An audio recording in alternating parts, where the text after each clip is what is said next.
Hey, what's up, man? This your boy Willie Lynch Jr, the traveling black vegan, on the Ye Day.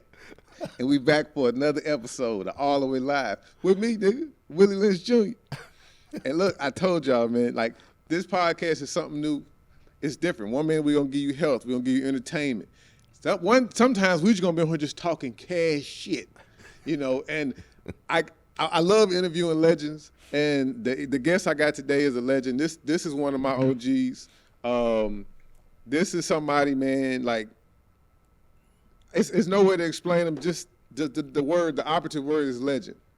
Chicago native, you know, used to hear him on a Michael Bay's The Morning Show. He been on everything from Comic View, Def Comedy Jam. You know, he hosted the greatest comedy club of all time in Chicago, all jokes aside. Look, this the legend, man.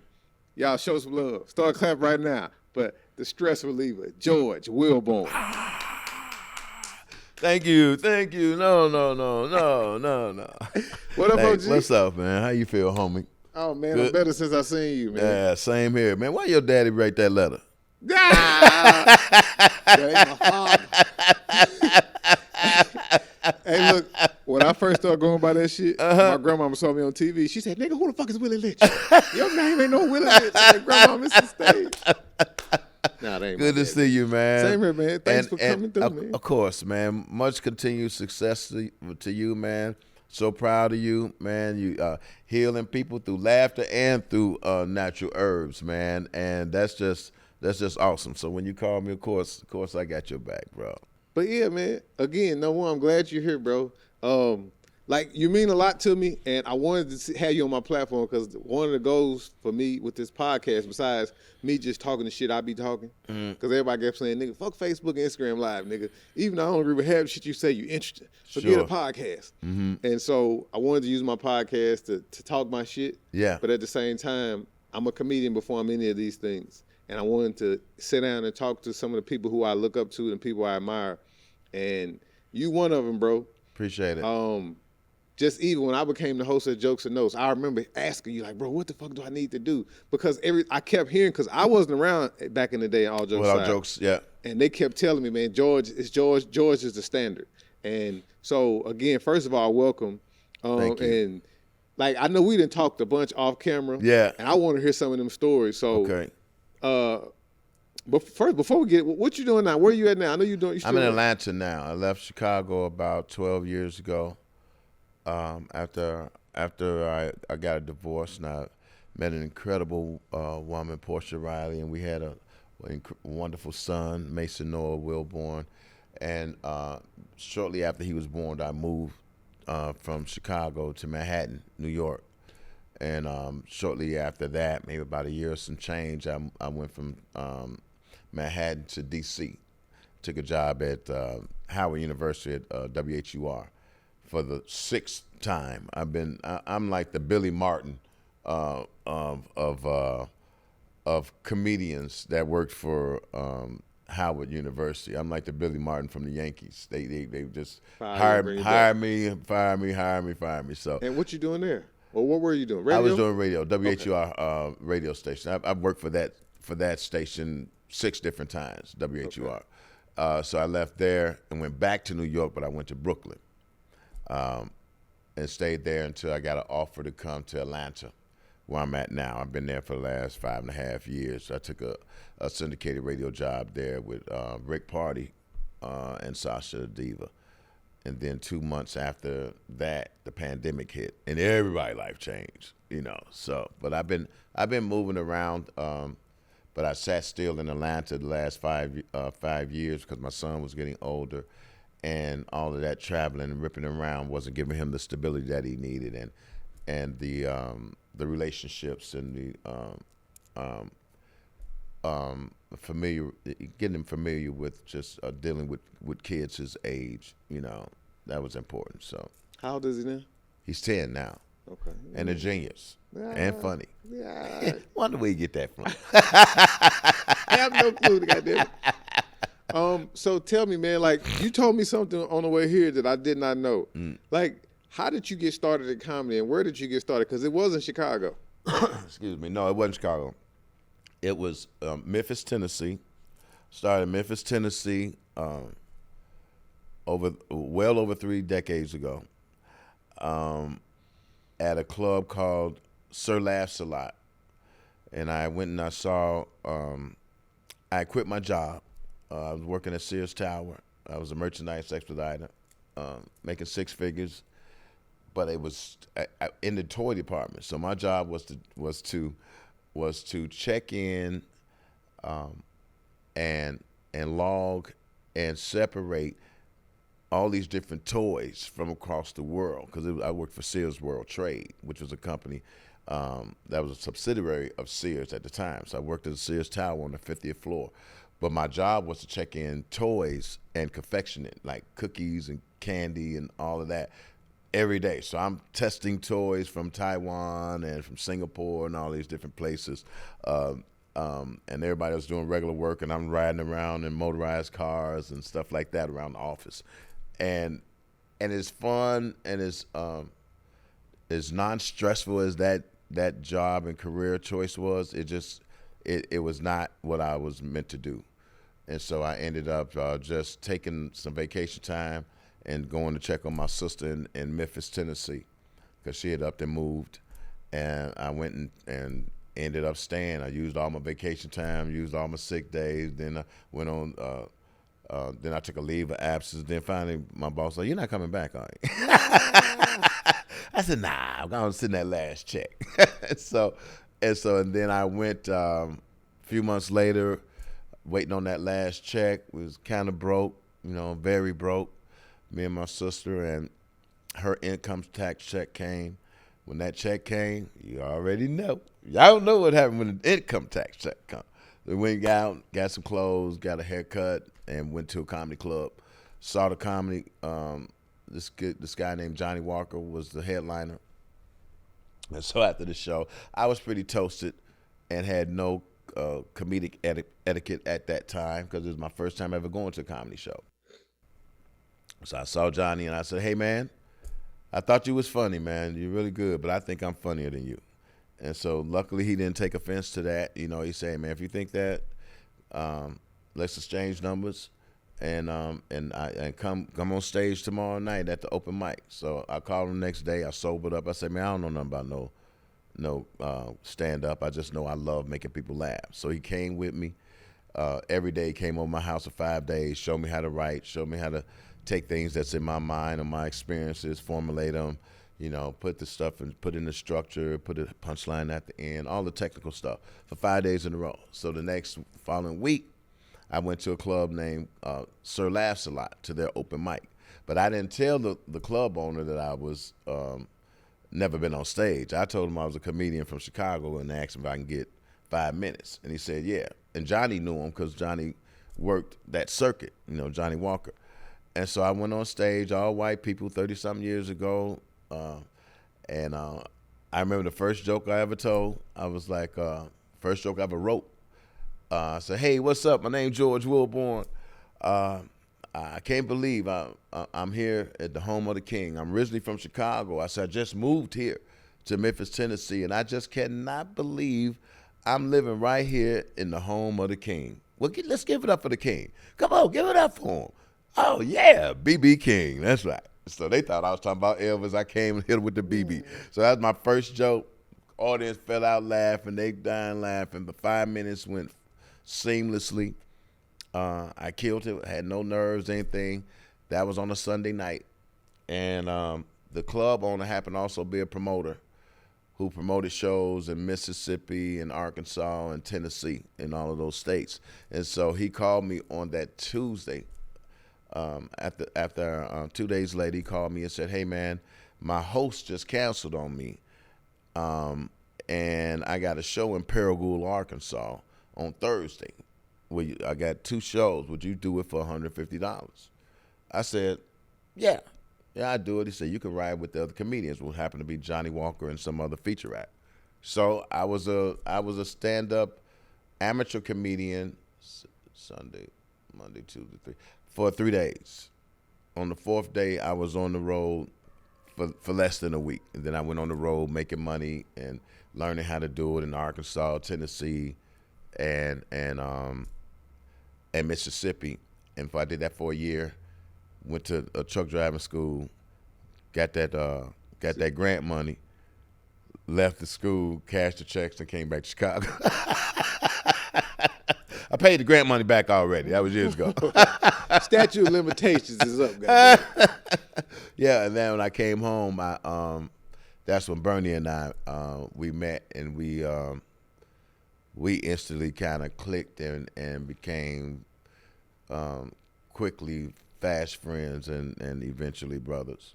So tell me about Bernie. Like, now, so you knew Bernie before he exploded and became. Of course, yeah. So was he? Tell me about Bernie. How was he? Was he that thorough on stage even back then? You know, it's unfortunate, really, for people, because we get better as we grow and we hone our crafts. But he was so raw, you know, that he was extremely, extremely funny, just off the cuff. You know, and I was talking off the camera with you about natural comedians and comedians who learn how to do it. Mac, you know, he was a natural comedian, so he was just gonna make you laugh no matter what. But back then, he was just really there was a rawness about all of us. There was a unkeptness about our craft because we were just learning it. You know, we was just honing it. So yeah, I had an opportunity to sharpen my my instrument from him, and he did the same for me. But there was a lot of tool sharpening back then in Chicago. You had me, Dale Givens, Cheryl Underwood, Bernie Mac, Evan Lonnie Lionel, a guy named Mr. Dose. You had there was just a group of us that was dedicated to learning how to do stand-up comedy, and we were very close-knit, you know, most of us, which is why Chicago comedians, for the most part, I'm not saying y'all don't have y'all shit and y'all don't go through y'all stuff, but you be hard pressed to find a city that has you find any city that has better comedians, but you'll find it hard to find a city that has closer comedians, and I mean camaraderie wise and respect wise for each other than Chicago. And I believe that I'm glad to have been a part of setting and creating that comedic culture. But those comedians, like I just named, was a huge part, and those who I forgot, there was other names obviously that I didn't mention, kind of set the stage, you know, for what comedy should look like and what the bar was in Chicago. And so Bernie was definitely, you know, one of the leaders of that movement. I want to mention the name, and I want you to tell me what that name means to you. Raymond Lambert. Son of a bitch. I appreciate love and respect Raymond, as well as James Alexander and obviously Mary Lindsay, the three owners of All Jokes Aside, because the three of them collectively, and it was between, you know, they would decide between me or Bernie to host All Jokes Aside. A lot of people don't know that either. But Bernie was about to leave. He was about to do some stuff, and he had some stuff on the table. Me and Bernie was like really, really close. Like 7 days out of the week, 5 of those days he was over my house or I was over his.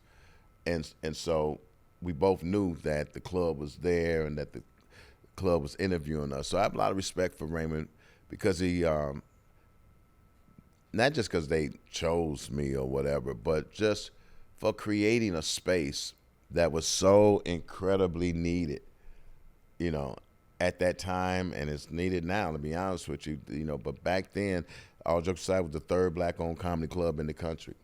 And so Raymond and Mary and James, they had set up this club, and their formula for it was to pay comedians really well and pay them on time, and to have a real structured comedy club and a beautiful club and really professionally ran. And for me to be able to have that space and to take off the way it did, I mean, it was a couple years where people just every single week it was sold out, and people was waiting months and months at a time just to get in there. And so that's where my training ground was. That's where that's where my tutelage was, and I was going to school, and I had some of the best, teachers in the world. Those who I grew up with and came up with, as well as my OGs, that I got a chance to really soak in, the knowledge that they had, So Raymond had a big deal to do with my career and a lot of comedy careers. I got a lot of respect for him. So we mentioned Ray. That's my frat brother. What up, Noob? So give me a little bit more about All Jokes Aside. If y'all don't know, All Jokes Aside is arguably the greatest comedy club / black comedy club that ever existed. Yeah. It opened, was it 89 or was it 91? I'm bad with years. So back then. I know it closed in 98. It was I think I hosted. It was 7 years. So it was over 7 years. I think it was longer than that, G. It was 7. Okay, if it was 7, then it's opened in 91 then. Yeah. Ended 98. Yeah. It was 7-year run. So give me some memories, because I heard Mike Tyson used to be in there, the Bull, Michael Jordan. And everybody was there, bro. So everybody used to come there. Everybody. It was the hottest. It was the third black-owned comedy club in the country. Really, everybody in Chicago, all the Chicago Bears, good friends, man. Richard Dent, Otis Wilson, my boy Lamille Stinson. What up, homie? Wherever you at, man. All of the Bulls. So Juanita Jordan and Horace Grant's wife Donna, they would be at my show every Saturday, front row. Every Saturday. I mean, for the most part, almost. For years. For years, they, that was the spot. So one time I would come, it was a Saturday night, and I'm looking down, and it's packed, wall to wall, just wall to wall people, 300 plus people. And I saw Juanita, and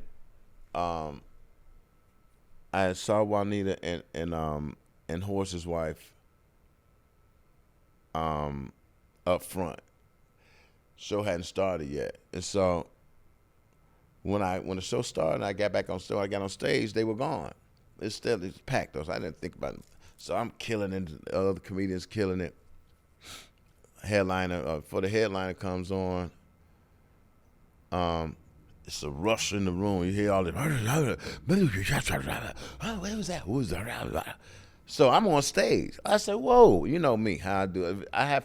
I need total attention. I want your undivided attention when I'm on stage." So all of a sudden, all of this ruckus is going on. I'm like, "Well," I'll say, "Hey, what is going on here?" So I see Michael Jordan tipping his tall black butt in the back. I see Juanita and Donna. They didn't sat all the way in the back. Well, they sat in the back because they knew Michael was coming. And they knew he wasn't going to sit at the front of the stage. And so I said, "What's going on?" Because I couldn't see him. They said, "Michael's here, Michael's here." I said, Michael who?" I look and I see him. He trying to duck down and not be seen. I said, "Mike," this is when the Bulls played at the stadium. I said, "Mike, if you don't sit your ass down, this ain't the stadium." Man, when I tell you the roof almost came off of All Jokes Aside that night, when I told Michael Jordan to sit his ass down, the people just went crazy. Mike ran his ass on over to the table and sat his ass down. And it was that type of aura and that energy and those type of stars that any given night, the list goes on and on how many. I kind of started with a crescendo of big names, but they just countless people came through there. I was serenaded by a good friend of mine. When I think about her, I think about All Jokes Aside and what it meant to the community, just the regular community and the celebrity community. It drew all of the people, without a doubt, which added pressure to the comedians. Because now you're not just in front of people that, that you never seen. Now you're in front of celebrities. So that also raised the bar for comedians. Because who wants to bomb in front of, the Chicago Bulls or the Bears or, celebrities? So it was an incredible time, incredible club. I agree with you. It was hands down probably the best comedy club, not just in Chicago, probably in the country, definitely in during that time, in that era. And so it's crazy for you to be the guy, and I didn't know that Bernie was the other option. Yes. And for them to pick you, and so what did that do for you locally, and what did it do for you nationally, in terms of your career and your skills? My skills, it provided me a training ground where I could go and perfect and hone my craft week in and week out. See, and back then we did a lot of shows. We did open mic on Wednesday, which my cousin Damon Williams ended up doing the Wednesday night. Him and Godfrey used to do the Wednesday, and Godfrey did our children's show on Saturday afternoon. We had a kids comedy show that Godfrey used to host on Saturday afternoon. Absolutely. But we did one show on Thursday. We did one show on Wednesday, one show on Thursday, 3 shows on Friday, 3 shows on Saturday, 1 show on Sunday. So all of that work and the repetition allowed me to really hone my craft in an incredibly good way, in ways that most comics don't get a chance, But as the house MC, that changed how often I got a chance to work on my craft. Nationally, I don't know that it did very much, but when Def Jam and BET and those shows like that, we started doing, that's when the national exposure kind of happened for all of us. When Def Jam came out, that, Chicago comedians was well represented. I taped the day after Bernie, but I was at his taping. I was holding his clothes backstage while he was on stage. I was holding his street clothes while he was telling people, I ain't scared of you motherfuckers. Now, here's something crazy, and you tell me if there's any validity to this. So my partner just called me since we've been sitting there. This is my boy Javon. Okay. Javon Bibbs from St. Louis. Funny as hell. Mm-hmm. And when I got in the game, I was very egalitarian, if you will. So Mm-hmm. If I got some light on me, it was something in me to try to put the light on somebody else as well. Mm-hmm. And so did the Bay Area competition, and Bob Sumner called me. He said, "Man, I heard you the favorite." So I'm trying to be modest, even though I'm a cocky motherfucker. Mm-hmm. I'm like, "No, Marcus Combs, who I said, rest in peace, brother. Miss you. I said, Marcus probably the favorite. And then we was talking, and then he said, "Man, I heard you funny, yada, yada, yada." I said, "Yeah, I'm funny, but you gotta check out my boy Javon Bibbs in St. Louis." And so Bob kind of snapped on me. He said, "Man, Willie, focus on you." He said, don't throw nobody else's name out there, because they wouldn't do it for you. And he said, "I got a story for you." He says, I know some of the information probably is off. He said, I heard about Bernie Mac. I think he said Adele Givens had told him about Bernie. And he said he was in, I guess it was all jokes aside. And he said he went to go see Bernie, and he said, he got picked up from the airport, and he said they went straight to the club. And the guy that was handling his luggage, he said as soon as they got to the club, he got off stage. The guy hopped on stage, and it was you. He said he had no idea that you were him. He said because Bernie and nobody else had told him about you, so to speak. And his point was focus on you and let other people handle their own. But he said he didn't know about you until that night. He said you picked him up either from the hotel or from the airport. Is that true? It's true. So what happened was, you got a few of the facts a little groggy. So Bob was holding an audition, and they had 10 comedians that they was coming to see at Milt Trenier's, Bernie's club. Bernie used to do Milt Trenier's, him and Ali Leroy. And that's where he wanted to go. I think was it Spice? It was either Miltroneers or Spices, one of those clubs. Is where the showcase was. I wasn't on the showcase. I was not one of the 10 comedians, and I'm not really sure. It's a long time ago, so I'm not sure how and why I wasn't on that initial list of comedians for Bob Sumner to see. But he had one of them big ass camcorders, the joints was about 23 pounds, and he was going to record, sit there, but that was the handheld, wasn't no tripods and all that, so he was going to have to hold the camera and watch all these comedians. So I picked him. I think I did pick him up. I don't know how I ended up picking him up, but I think I was the one that ended up picking him up and taking him over to, taking him to the club. And then I told him, I said, man, why don't you, you're not going to be able to watch these comedians and get what you need and record at the same time. I said, so I'll record it for you. So I held the camera for all 10 of those comedians as Bob Sumner watched all of those comedians on a showcase that I wasn't even on. But like you, I wanted desperately for those cats to have the best opportunity, and just like today, I wish the best for you all. I don't see it as a competitive sport.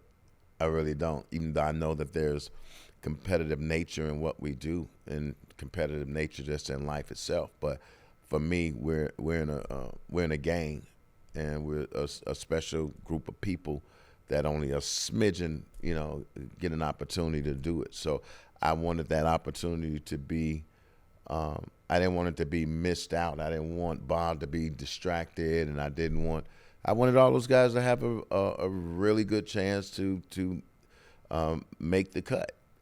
Even though there was part of me like, damn, why aren't I on this? But my career has taken different paths the whole time. So I never get envious. I never get jealous.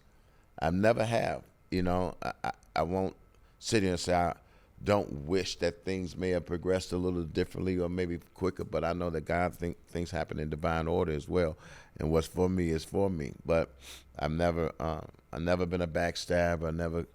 I've always been a player aider, not a player hater. So Bob was right on that, and Bob's a good guy too, man. He's been very instrumental in a lot of cats' careers, and he still is.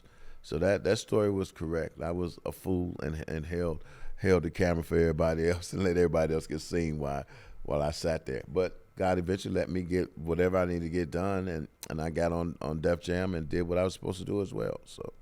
So to go back to that, what was that experience, the Def Jam experience, and what did it do for you guys?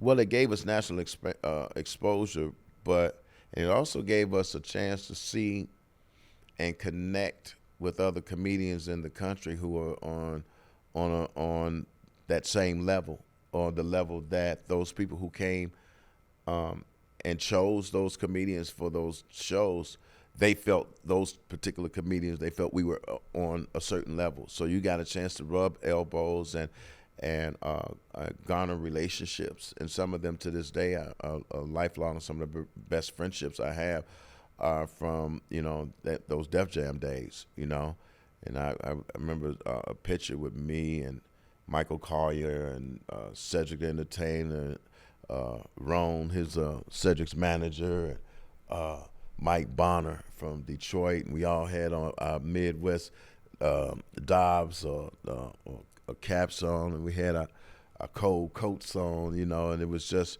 moments like that. I sometimes flash back and I think about that, and I'm extremely grateful for it, because those moments you got a chance to see, okay, here are your peers, not here's your competition, but here's some people who have done it or doing it on a higher level or better than you. So you got a chance to gauge where you were in the pecking order nationally, not just locally. And then after that, obviously, when it aired, going back to your local cities, you become a local celebrity from that. And all jokes aside, it kind of made a lot of comedians local celebrities because of just how big the club was and how successful it was and how many names used to come through there. I mean, they hired the top of the top comedians to come through there. So, Def Jam and that whole experience was, I just think it catapulted a gang of careers, not just mine and people in Chicago, but nationally. And if you did well, if you blew up, there's a few people, as you know, they still run these clips from, you still can hear about Adele Givens telling the guy, him getting head from her is like a whale eating a Tic Tac. You know who that was, right? That she was talking to? Who? Cool Bubba Ice. Oh, was it? Yeah, you know Cool Bubba Ice. Oh, know what? I know Cool Bubba. Yeah, you know what? I was just talking to Dale last week, and she just mentioned, told that was Cool Bubba Ice. Yeah. She told it to. Who's a comedian from Jersey who be wearing some of the most bullshit clothes? I'd be like, nigga. Yeah. So Def Jam definitely set it off for a bunch of cats. So I know this was an issue for you because it was an issue for me to an extent, and I'm certain this was a problem for Lil Rel. Being the house MC, and all jokes aside, you couldn't move around and do what everybody else did. That's true. Terms of hitting the road. So, but I was doing radio as well. National radio? Eventually nationally, but I was on V103 at the time. I was me, Bonnie DeShawn, and John Mons. So I was doing radio shortly after All Jokes Aside opened. About a year later, radio came after me. A guy named Max Myrick came and then brought the whole sales department to come see me. Then he came back the following night and said, "Hey, would you be interested in doing morning radio?" I said, as long as it doesn't interfere with my television and film aspirations and my comedy, I had no problems with it. So I ended up being on the air and having a radio career that ended up being incredible as well, and going nationally, being on like 4 or 5 different national syndicated radio shows, and being a part of building those brands and those stations and those shows. Yes, that took me away from being on the road. It took me away from being in LA. So some of the television and movie opportunities that you saw a lot of the other comedians got, I sacrificed that for, the house MC spot. I sacrificed that for being on radio. A lot of comedians right now, to this day, they pick radio, but if you go on radio, you can't do as much traveling. There, stations will let you do some, but for the most part, you can't hit the road the way you need to. So it was good and bad. You know what I mean? It had advantages, and it also had its disadvantages in doing that. But I think it was far more beneficial to me than detrimental. Yeah, it's 2 people I can think of who are phenomenal comedians, and my top 10 is one of my favorite comedians ever. It's Leon Rogers. And absolutely. With Leon, I snuck in. Well, I got caught sneaking into a comedy club. Not comedy. It was a comedy show at University of Illinois. This was the summer of 2000. I was ready to go to be a freshman in college. Okay. And I was sneaking in, and on the show was Leon, J Deep, I think Damon, and I don't know the white guy's name. He used to do the joke where he had this dollar bill, and it was in the yeah. I remember my man. Oh, fuck. Flashbone or Redbone or what's my man's name? Sorry, bro, but we got you. But they caught me sneaking in, and then they was like, "Man, what you doing here?" And I was like, "My cousin was like, he a comedian." Now, I'm 18 at the time. He said, "Make me laugh." And I did my little set, because my set, I used to talk about my mama. You know what I'm saying? I say she's like Al Sharpton, and, I just take a bunch of shit crazy about my mom. So they was like, "Man, you funny." So they let us in. And I got to see Leon them and Dion. And I remember Leon, he did this joke. I remember the punchline was, "I'm a millionaire." And it was just so dope. And then to get to Chicago, and when I moved to Chicago and to be around him and watch him, and I knew he was doing radio, and he was like a local legend. Yeah. But he had national exposure as well. Yeah. And he didn't hit the road like the other comedians, but like he does now, he does a Wednesday night, him and Don Skeet, which keeps his comedy, his chop short. Yeah. So it's like that was something that I always admired. You know what I mean? Like, yeah, you made a sacrifice, because creative wise, he's one of the dopest. See, hosting understand this, and all the comedians out there, if you're a host, let me explain something to you. You're not a host. First of all, it's an MC. You're the master of the ceremony. You're the first person that steps on that stage, and you are control of that whole show. Because after you bring yourself up and introduce the crowd, you got to bring the feature act up. Now, if the feature act brings and brings it right here, which you should be giving them an audience up here, as the MC, you go and you do your stuff, and get the feature act, the crowd right here. Now, the feature act might keep it there. He might take it higher, or he might bring it down. Your job as the host, you got to come back up. Now, if he brought it up here, leave it there, unless you're going to take it higher. Leave it there and bring your headliner. If he doesn't do well, and you gave him the audience up here, and he give it back to you down here, what you got to do? Got to bring it back up. You got to bring it back up for the headliner. So the host's job is to master the ceremony and make sure that it all goes well. But it's the least recognized. It pays the least, gets the least recognition, but it hones your craft better than any position in comedy. As a headliner, there's nothing that nothing I can't do, or nothing I fear, nothing that can happen in a comedy room or a show that I have not seen and not experienced through hosting. And I used to be there, and they casting headliners, and they be like, man, you was funny as the comedians. They don't even call you comedian as a host sometimes. Right? You was funny as the comedians. Yeah. That's because I'm a comedian as well. So you take those type of hits as a host, take it with a smile, because what you're getting in return is light years away from what can even be explained to your craft. Now there's no scenario as a headliner, nothing. I done had the lights cut out. I done had people faint. I done had cheating husbands, wives come in. I done had the sound go out. I done had the police come in taking somebody. I've had people faint. I done had it's very little that it can happen at a show that hasn't happened to me as a host, which prepared me for anything as a headliner. One time, I know you're not going to remember this. We was at Jokes and Notes, and you were about to bring me up. Mm-hmm. And I think this happened before I went up or after I got off. A lady had pulled her shirt up and showed her titties. Wow. And you just murdered her. It was before I went up. And then when I got up, I'm trying to go behind what you just did, and I couldn't. I do remember that. I remember what I said, but I do remember that woman doing that. Yeah, she was. That was unprovoked, too, by the way. She was on the right side. It was a big woman, too. And them titties was long as motherfucking State Street. I'm telling you, straight to the lake titties. And them grandma titties, boy. But I remember that. Now, something else I want to ask. Because some shit I do want to say and go viral. But Ray told me a story about, he told me several stories, but tell me about how you're being a host, how you had to save, the night when the headliner went back. I'm going to give you an example. And I won't say his name because he got mad at me for the longest. But a comedian who's hilarious, phenomenal. But he came to Chicago and he's being arrogant on the South Side. Mm. And for whatever reason, Chicago don't really play that. They like, bro, get to it. Mm-hmm. I'm the house MC. He goes up and bombs. And Mary gives him the light. He's on stage for 10 minutes. She said, Willie, you got to finish the rest of the show.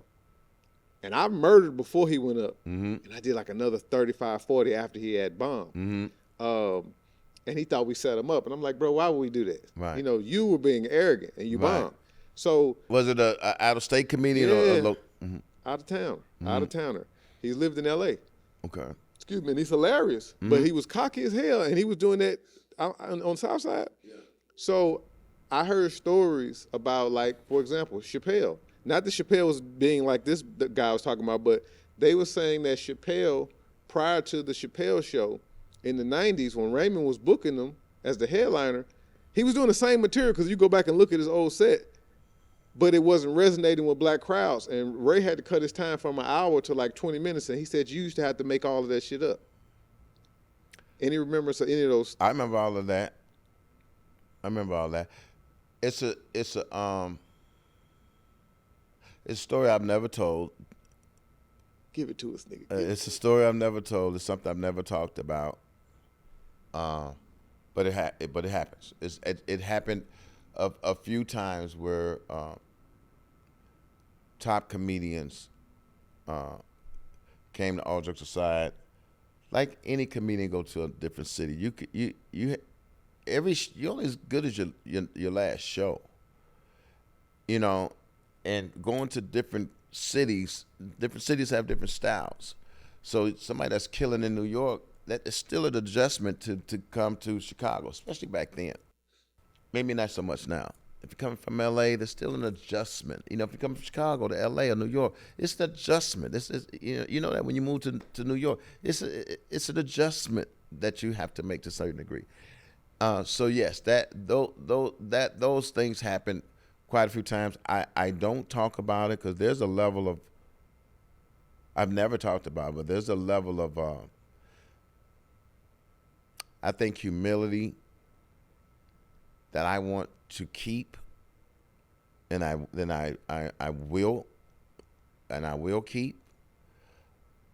And I never want to have my shine be bright, looked upon as bright because of someone else's downfall or because someone else did. And that's not necessarily what happened. It is what it is, but I just never felt comfortable with the things that happened because I would hate for that situation to be reversed, you know.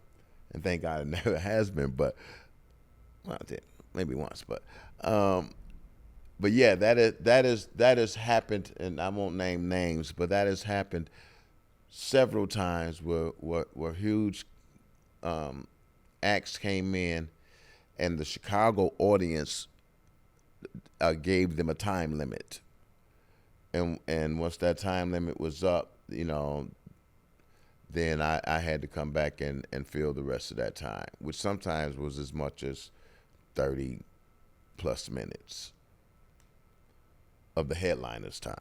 Yeah. So yeah, that's a lot of that's true. See, the reason why I brought up Chappelle in particular is because from my perspective, like I've always liked him because I remember him from Def Jam. I remember all you guys, and he was funny, but it was something that just wasn't there.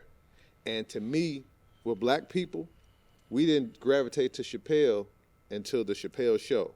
But he was already there. Let me say something else. That brother, comedy chops. You know, your comedy sometimes can be, so it's our responsibility to make sure that whatever your audience is, and we have to figure that out in real time, and you have to do it very quickly. Figure out what that particular audience wants to laugh about. What's their funny spot? What is going to make them crack up? What material does that whole group of people, and all of them are different, and all of them is subjective, but what is that they want, and find that and give that to them. To me, Dave has always has such a heightened sense of comedy that sometimes, you know, and other comedians, I've seen it happen, that you could be, how can I put this, funnier than your audience. You know what I mean? Funnier than your audience is in a position to receive, that you can't, you know, they can't even understand the level of humor and the context. And let me just say, you can't do that. You got to give the people what they want. You know, you can't be so smart. It's just like I've had conversations with buddies of mine like Eric Michael Dyson and some of my more astute colleagues. And when you're speaking with them, you know, you can't come just with regular conversation because they're not, you know, they're not on that level. They're going to be using vocabulary that, you know, you're going to be like, oh, excuse, I know I was. So what does that mean? Or what does that mean? But there's a. What the hell did you just say? What did you just say? You know, so for me, I've seen comics like Dave just on a whole another level sometimes that's beyond what people was able to receive, and you see he caught up very well from the days of him, doing that. He found that niche, and he found that process, and took it to heights that most of us won't ever reach. Now, I was also told that Chris Rock didn't have that problem. They said Chris was whooping Chicago's ass. Chris was tearing shit up. Chris Rock was coming. They was loving every bit of it. Every time he came, no doubt about it. Now, I've also heard tell of how Chris had to change his style, and it was because of one person. And I wonder if this one person ever played y'all's club, Martin Lawrence. From what I was told is Chris and Martin were on tour together, because Martin was the new guy kind of coming up, and Chris was already kind of there. And Martin was going in front of Chris. And Martin was so strong. He's a very physical comedian, all these act outs and stuff. And they said Chris couldn't go behind that. So Chris, that's where the whole character kind of came from. Because if you see Chris in person and have a conversation with him, he sounds totally different than he does when he's doing a set. And I was told Dante Nero, I don't know if you know Dante Nero, is a comedian out of Chicago. He's on Godfrey's podcast. I mean, not out of New York. He's the one that told me that story when I was living in New York. I wouldn't know. I couldn't verify that or deny that happened. But was Martin the question? Did Martin ever play All Jokes Aside? I don't believe Martin did. Okay. No, I don't remember Martin ever playing All Jokes. Chris did. Everybody else did. JB, everybody. But I don't remember Martin doing it. And if he did do it, I wasn't there. Okay. Yeah, I remember that story. Yeah, that might be true. I wasn't, because you remember my stakes was in the ground in Chicago, and I felt a tremendous obligation to Chicago comedians, and tried to help them at home, and I wanted them to succeed, and still do. I still very much want you guys to excel beyond our wildest imagination. Those who said you guys, because if y'all forgot, I was one of the Chicago comedians. I was there for 4 years, nigga. Yeah, you were. Yeah, and it was a blessing to be there, man, because St. Louis is different. We got the same type of talent, I would say, but the mentality. I would not, but go ahead. But to me, niggas is niggas. Oh, but look, y'all got some hitters. St. Louis, come on. But to me, black folks is black folks. But I just think it's something, I don't know if it's in the water or just something that you got, the foundation wasn't laid here like it was up there. Sure. Like here in St. Louis, you got comedians, instead of working together, they like fighting or want to fight or talk about fighting each other. It's beefs. And it ain't even normal. Like when I was in Chicago, you had people that had issues with each other, but it was subtle stuff. Yeah. And it was like a family. It was literally like a big gang. But here it's totally different. And that's one of the reasons why I think I had so much fun in Chicago. Yeah. Because you guys loved comedy. You set a standard. Yes. Absolutely. And I think that's one of the things that sets us aside from the rest of the country when it comes to comedy, is that standard was set many years ago, and comedians in Chicago want to meet it. They want to meet that standard. The Godfreys, the D. Rays, the Lil Rails, the Dion Coles, the Craig Robinsons, the Corey Holcombs. The list goes on and on and on and on when it comes to top-notch comedians that come from Chicago. So I put together, I wrote a show, and Lil Rail knows about it too. I wrote a show. I've been trying to get it done. Hopefully it'll get done. But I would love to see a show where a friendly competition from city to city, a group of comedians from Chicago competed against the St. Louis or St. Louis. So I don't want to give it away too much, because somebody with some real money will mess around and do it. But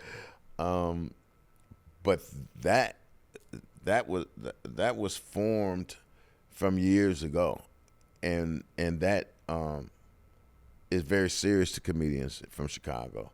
They don't want to just, and Chicago people who support comedy, they don't like chuckles. They like to laugh hard. Heavy laugh. Yeah, they want their makeup running. They want to be sweating. That when they spend that $25 or whatever that is, that audience in Chicago demands that you give them real comedy. And so Chicago comedians know that as well. So you can come in trying to, you know. Where was Mr. G's at? 87 and what? Mr. G's was 87. I want to say Stony hosted. Not Stony. It ain't hosted. Because it's still there if I'm not, because I used to do shows up there. So I used to host Mr. G's. Okay.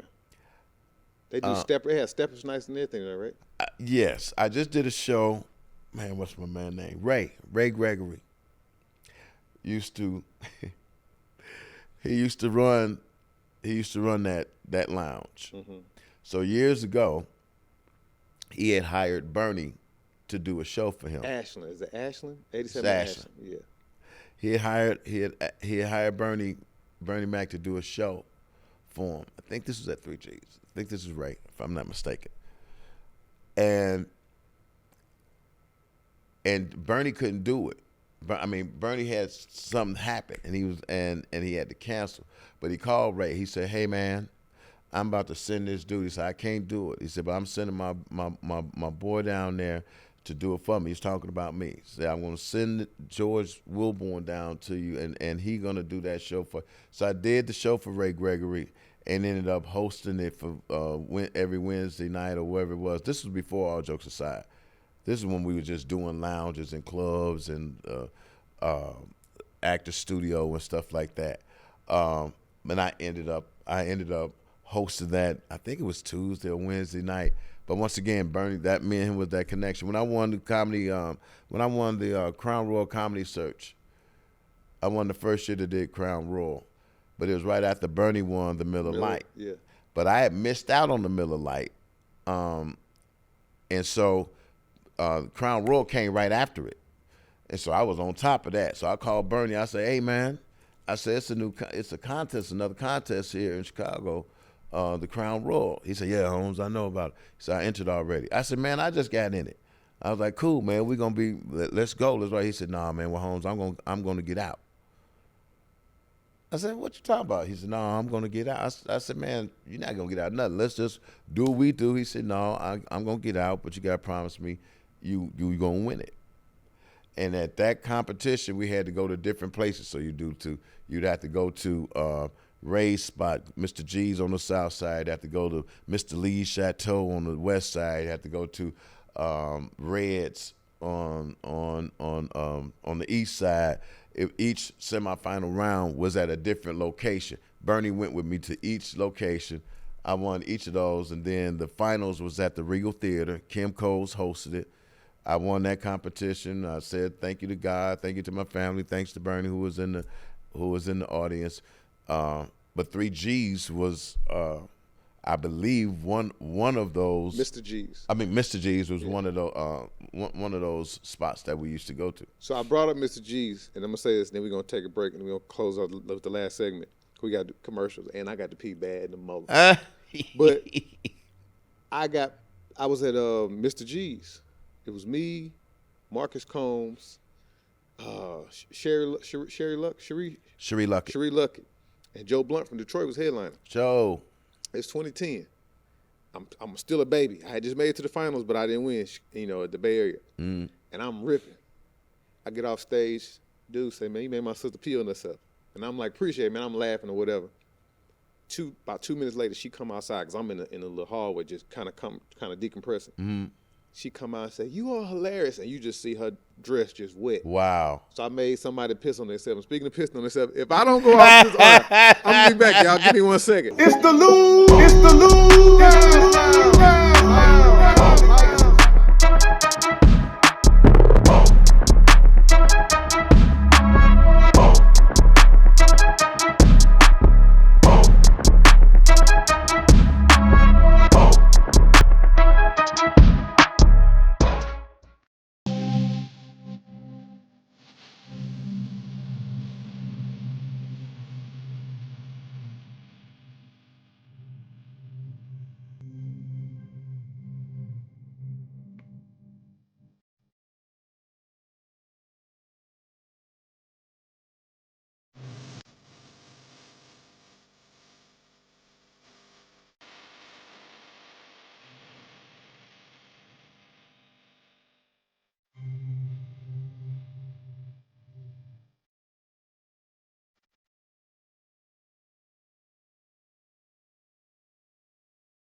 Hey, we back, man.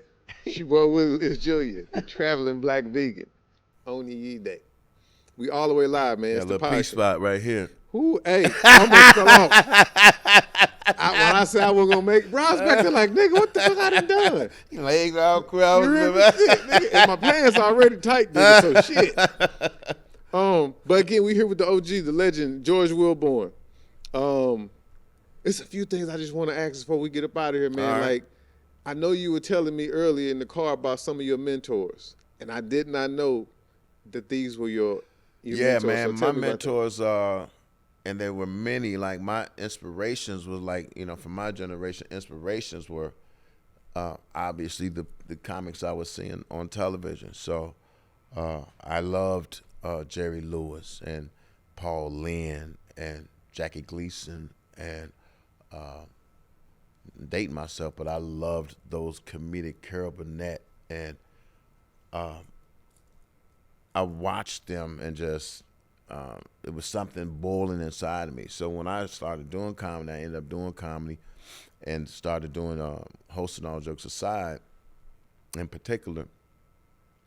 That's when I got a chance to meet some of my mentors who end up being friends and peers. So Sinbad was my first original OG and still is. I love you, brother. He saw something even though I was polar opposite from him, because Sinbad was clean cut. You all know that. He didn't curse and did none of that.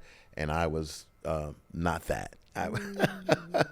But he saw something in me that he respected, and so he pulled me to the side, and we became friends. He flew me in. He flew me out to New York when he did Afros and Bell Bottoms. That was my first time even in New York, was when Sinbad flew me to New York to watch that show, and I'm right up front, and it was my first time on TV, I believe, if I'm not mistaken. Even though I wasn't on, I was just in the audience. But I learned so much from him and his tutelage and his willingness to share, because that era of comedians, they, you had to have something that they felt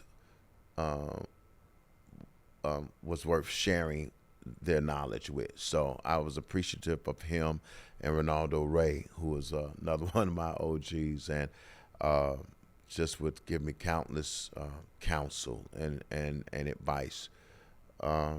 Recently got a chance to do a documentary on him, so I was glad to be able to be a part of that, because he was extremely gracious when it came to me in comedy. And my biggest mentor, in fact, was Rodney Winfield. A lot of people hear the name or may not remember him, but he was just an incredibly brilliant comedian whose timing was impeccable, whose stage presence was unmatched, and whose friendship I miss to this day. And even when his health started failing, and I would try to bring him on the road with me and give him, get him some work, and he'd be like, "George, what's that joke I used to do?" And I would remind him of the words of his own joke that he might have forgotten. Those guys, they and others that I hadn't mentioned, but those three in particular had given me quite a bit of knowledge and quite a bit of praise that gave me encouragement and gave me confidence. I always had it. I'm kind of like you. I wasn't arrogant. I've never been really arrogant like you, but I've always been confident. And arrogance and confidence is something that you want to have a handle on no matter where you are in life, but you better have some of that if you're talking about being a stand-up comedian. You better have some of both of those.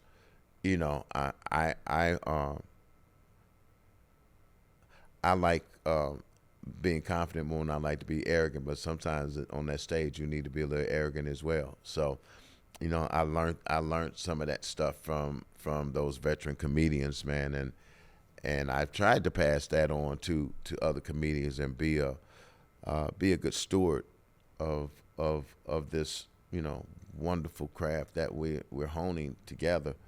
I try to be a good steward of that because I've had such great mentors myself. Rodney Winfield, man, from St. Louis. Rodney from St. Louis, right? He absolutely is. Yeah. St. Louis legend. Rodney is rest in peace, bro. But he is true legend.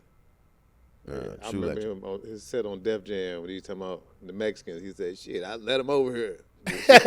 He said, "Somebody got to watch these cars and pick this fruit."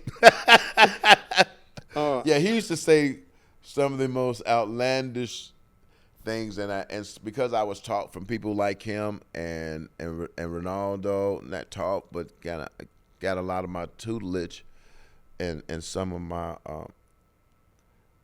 my swag came from those cats. It allowed me to be fearless in my content, you know. So a lot of you guys know it's nothing that I wouldn't say. The day that Tupac got shot, I think when I was in L.A., D. Ray reminded me we was in Chicago at All Jokes Aside. I think he was headlining that night. I was hosting whatever, and the night Tupac got shot,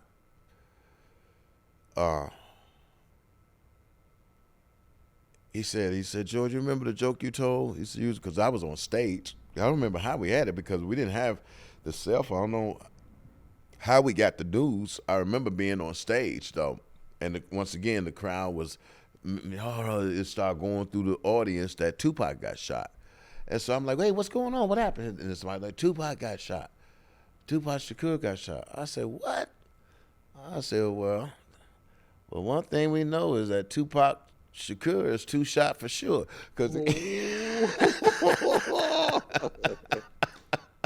But it was working without a net. I had asked what happened. They gave me the information, so now they're expecting, which I have to deliver, some type of joke. So when I'm asking what happens, I'm not just asking you what happens. I'm asking with the intent of making a joke out of whatever I'm told. So I was thrown off when they told me that Tupac Shakur had just been shot a bunch of times, like 7 times. How many times they got shot 7 times, something like that, right? So what I want to get to before we go is 2 things. Like when you were talking about comedy, I don't know if we got some of this on camera or whatever, but we was talking about the different types of comics. Yes. And I mean, we talked about the internet personalities. And I was telling you on the way down here, when the crowd work thing became big, I'm like, bro, like that was your thing. Yeah. You know, I've seen you do hours of that shit. Yeah. So what do you think of, what's your take on comedy, the crowd work, and then also like the issue with Just Hilarious, who is, because with all due respect, I don't consider those internet sensations stand-ups because I don't think that they are. I think they're kind of masquerading as stand-ups. And then for her to kind of dismiss Damon, who you and Damon related. That's my first cousin.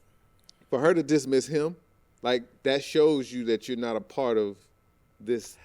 Well, first of all, I don't agree with that. First of all, I don't agree with that at all. Okay. Comedy has transformed and comedy has different forms of comedy. Stand-up is the creme de la creme, far as I'm concerned. Stand-up comedy is the toughest form of comedy. But there's different forms, and it evolves. Comedy evolves.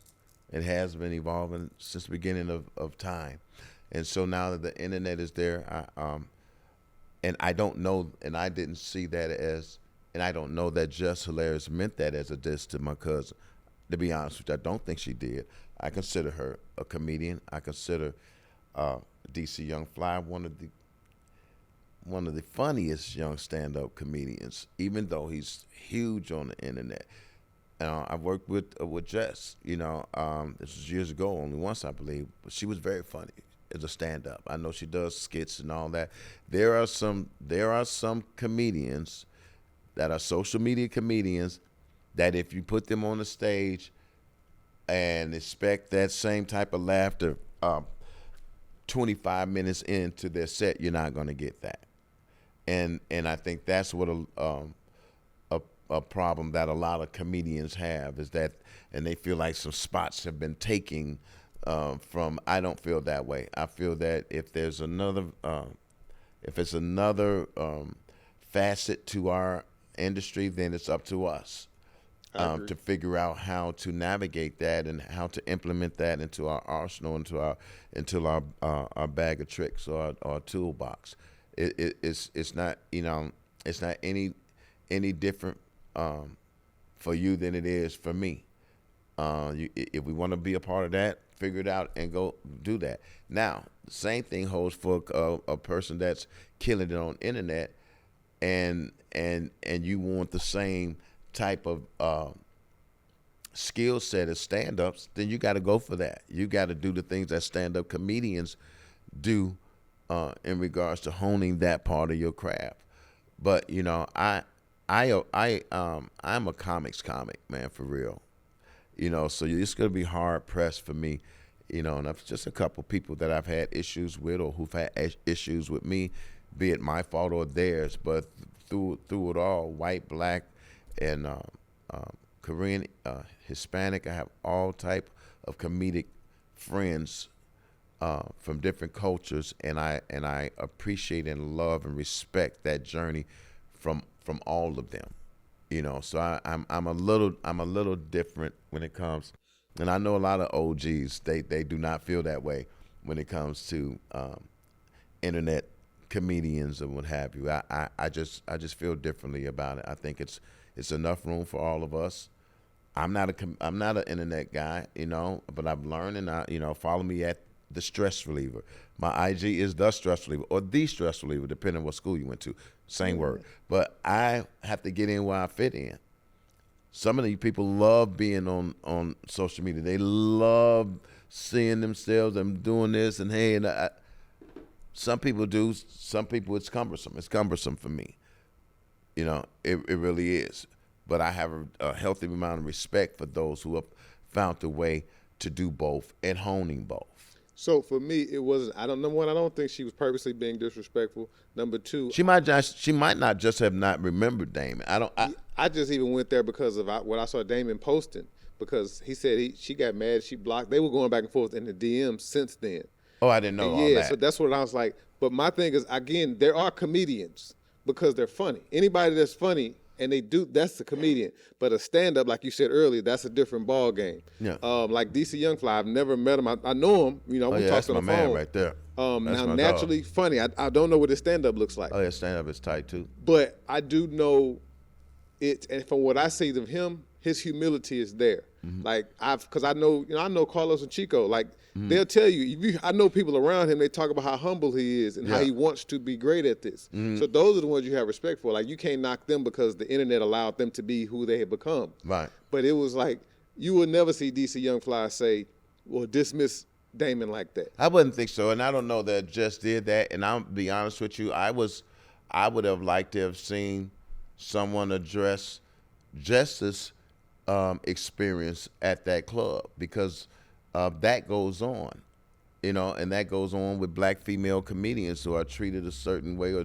treated differently. It happens for all of us, but I think what got lost in all of that was the fact that the woman who is a very big name in comedy, big name in entertainment, went to a club and wasn't treated very well, and all of that got lost in my cousin and her, and whether she knew him or didn't know him and all of that, which it was great for Damon, and it ended up really exposing an extremely talented comedian to a lot of other people who didn't know him before, which is a great thing. But it also, to Justice credit, that should have been addressed in how she was treated and how that's not acceptable. We have to support each other as comedians, and it's just simple as that. And I feel that way. And everybody don't feel that with me. Let me tell you something. I got some OGs, some cats I came up with that have not been the kindest when it came to helping a brother or passing something along, or that. I don't, my phone don't ring off the hook like that, but that's okay. That don't mean that I'm not going to treat you guys the way I do. I've done that because I feel that way about stand-up comedy. Like, and to his point, like, I remember when you saw me in Mexico, And you was like, see, Willie, you here now? All right, this it now. Like you was all right, bro, now you finna, like you always showed love and you were here and you didn't look down. Like you kind of pulled a nigga up like, hey man, this is what you got to do. Absolutely. And I appreciate not only your, doing that, but even just coming sitting with me. Because I know you know who you are, but sometimes I don't know that you know what you mean to other people. And I don't. I appreciate that. And I don't. I think God wants it that way for me. DL told me that years ago when me and Portia, my lady was somewhere, and I was doing a show with Cisco and DL. DL's my brother. I love him so much. He's a really good friend of mine. And he said something similar. He's like, George, you never really knew how big you are. And there's a thin line between, being humble and so be careful with that. There's humility, but you don't, you want to take advantage of all of the opportunities that you have as well. But, I think I have people always have a George Willborn story. And you guys remind me of things that I've said or things that I've done in the past, and I'm glad when I get those stories. Some of them I've forgotten and don't remember until you all remind me of it. But I'm glad you remind me of those stories. I want to continue to create those type of stories, for our industry and for the comedians and people in our industry.